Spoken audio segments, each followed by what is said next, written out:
leaving, where it's basically like, I told you the show would be better. I just thought, because I think you're really talented. Now, you and I have known each other for a while.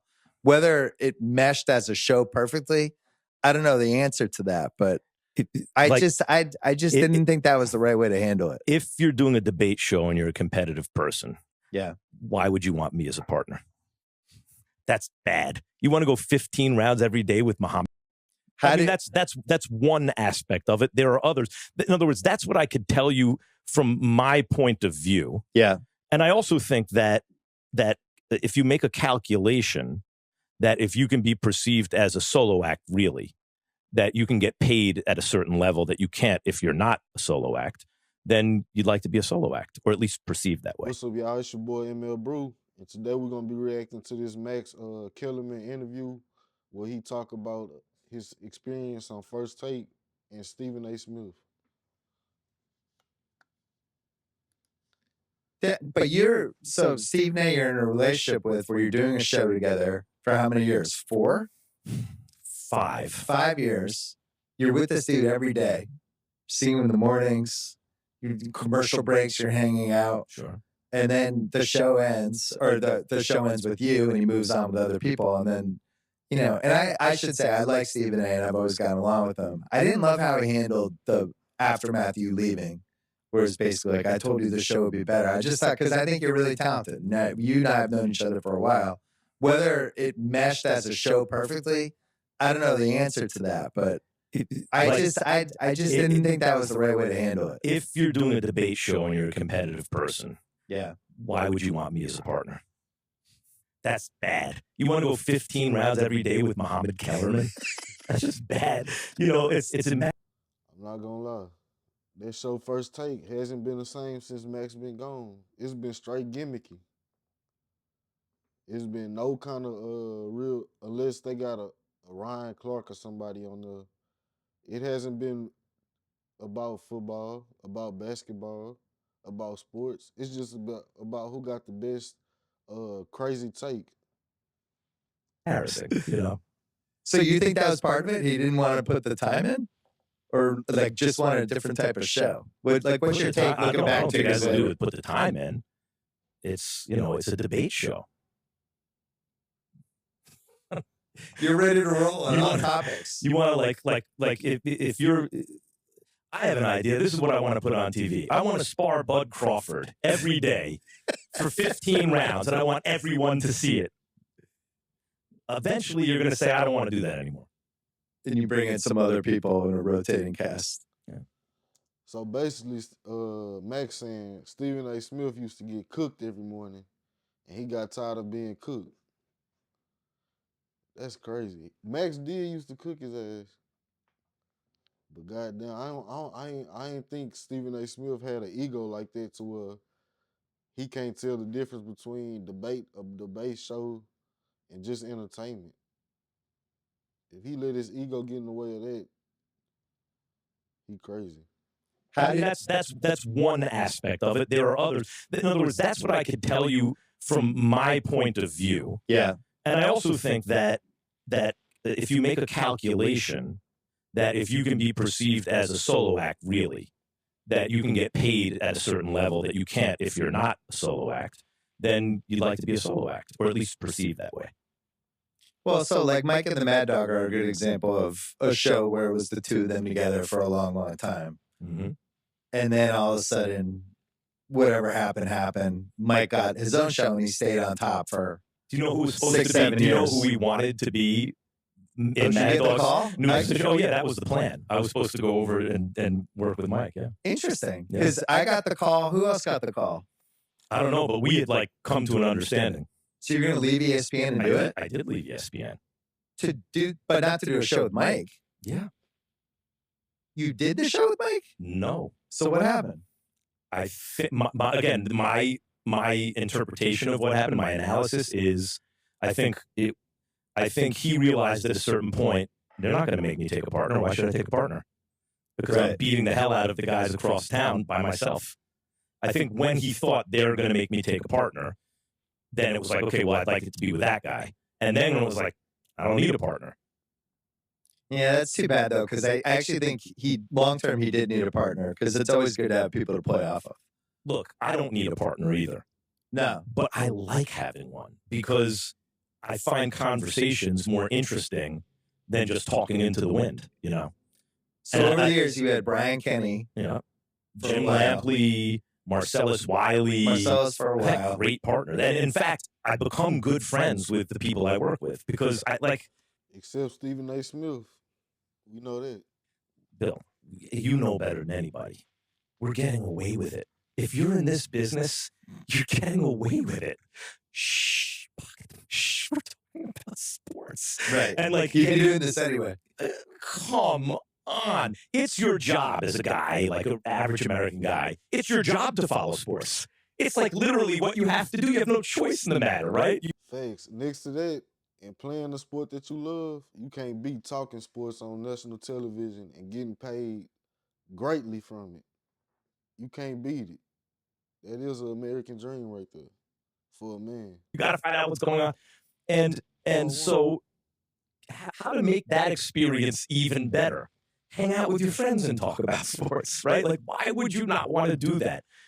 It's interesting because Stephen A. was the one partner I've ever had over like years. Yeah. Where I didn't feel like a relationship was really forming. And I like to go to work and you know. You could feel a little bit watching it. And it was hard to tell how much of it was theater and how much of it was like, oh, these guys just don't get along in the same way, or whatever you feel about who you're working with and what the situation is, to me, a cardinal sin is betraying that on the air. You should always be thinking about making the show entertaining. Right. And I do think it reached the point on that show where it was like, come on, dude. It's true, man. Because if that's the thing, man, Max used to cook them, and then Stephen A. Smith would go on about his resume and shit. Well, like I say, his ego took over. Instead of just letting it be entertainment and just letting the shit, man, you getting paid to talk shit, bro. You ain't got to be that greedy to where your ego kick in that you don't like them no more because you losing debates. That's foolishness. We get the first priority is to make good TV. Well, it becomes, I mean, good TV is like professional wrestling, right? Right. Both guys have moves. You guys tell the other guys move. Of course. And I think we've all been in situations who've done this where you're with somebody who, or on a bigger show, where people either selling your moves or they're not. Right. Exactly right. And but he's a showman. Like he would. I never had to worry about when the little red light come on that it wouldn't be a show, but it would be like you don't want to be undermined. You know.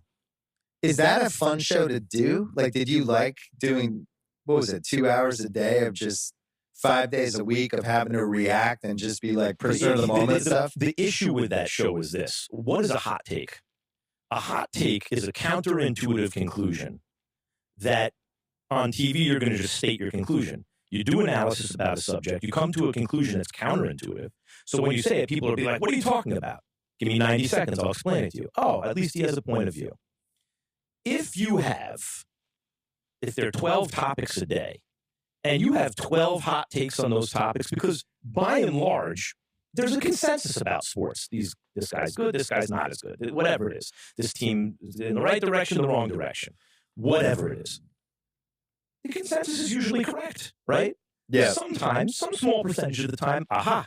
In fact, what everyone thinks is not true.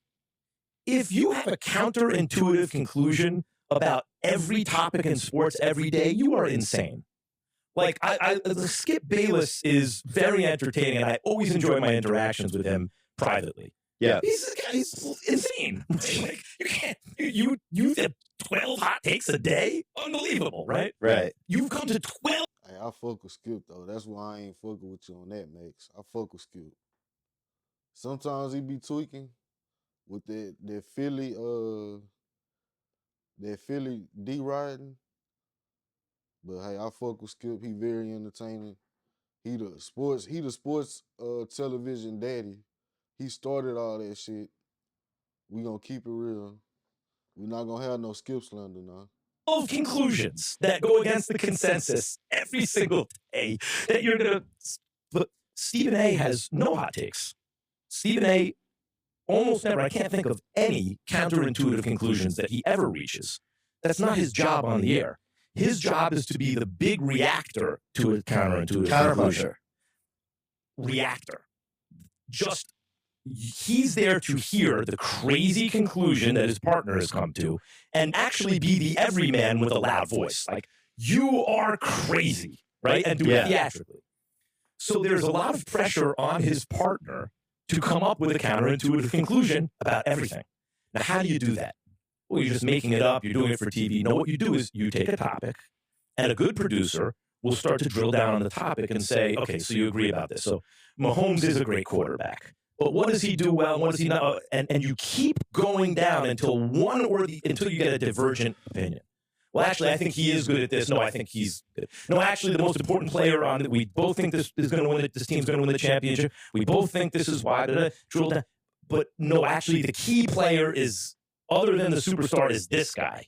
No, it's that guy. Actually, Draymond Green is the second most important player on the Warriors, right? He's actually the pick and roll partner who does all the dirty work. Victor Wembanyama is the best player in the NBA right now. There you go. There's a counterintuitive conclusion. Yeah. But you keep digging until you get a divergent opinion, and there is your argument. But there was a lot of pressure on that show. Like Stephen A's opinion will not diverge into counterintuitive almost ever. So his big take will be, but he'll deliver it theatrically, is Steph Curry is the greatest shooter that God ever created. Who does not know this? Yeah. Everyone knows this. A counterintuitive take would be, actually, you know who the best shooter on the Warriors is? It's Klay Thompson.